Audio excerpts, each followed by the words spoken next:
اس کی سعادت مندی کی طرف متوجہ کرتا ہوں کہ سما ان البدن مادی فان والروح مجرد باقن.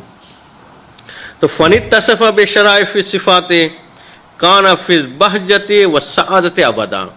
تو اگر وہ صفاتوں کا حامل ہو جائے گا، اچھی صفتیں اسے میسر آ جائے گی، تو پھر جو ہے وہ بہجت اور سعادت ابدی میں جو ہے وہ پہنچ جائے گا. وَإِنِ اتصف بِرَذَائِلِهَا، اور اگر اس کی صفت پست ہوگی، اگر جو ہے گناہوں میں غلطہ ہو جائے گا، تو کان فی العذاب والشقاوت مخلدا، تو پھر شقاوت اور عذاب میں وہ ہمیشہ ہمیشہ کے لیے ہوگا. اگر دنیا میں اس نے کوئی غلط چیز کھا لی تو زیادہ کیا ہوگا؟ اس کی ہلاکت ہوگی، مگر ہلاکت اس دنیا کے حد تک ہوگی. مگر وہ پست اخلاق میں مبتلا رہا، گناہوں میں اس نے زندگی گزاری، تو ہلاکت کس کے لیے ہوگی؟ آخرت کی ہوگی، اور وہ ہمیشہ ہمیشہ کی ہلاکت ہوگی. تو ولا بد زنا من اشارت الى تجردہ وبقائہ بعد خراب البدن ترغیبا للطالبین علی السعی فی تزکیتہ وحفظہ عن الشقاوت الابدیت. تو اس لیے ضروری ہے ہمارے لیے کہ ہم پہلے تو اس بات کی تو متوجہ کریں کہ روح جو ہے وہ مجرد ہیں، اور روح کو ہمیشہ باقی رہنا ہے. بدن خراب ہو جائے گا مگر روح جو ہے وہ باقی رہنا ہے. یہ پہلے بتانا ضروری ہے تاکہ طالب علم جو ہیں وہ کوشش کریں اپنے آپ کو پاکیزہ کرنے کی اور اپنے آپ کو شقاوت ابدیہ سے محفوظ رکھنے کی. اسے کہ انسان کو پیدا کیا گیا اور پروردگار عالم نے انبیاء اور رسول کو بھیجا، تو بنیادی مقصد اور ہدف کیا تھا؟ کہ وہ لوگوں کا تزکیہ کرے، کہ لوگوں کی روح کو پاکیزہ کریں. جب تک انسان کی روح پاکیزہ نہیں ہوگی وہ خیر کی طرف آسانی سے نہیں آئے گا.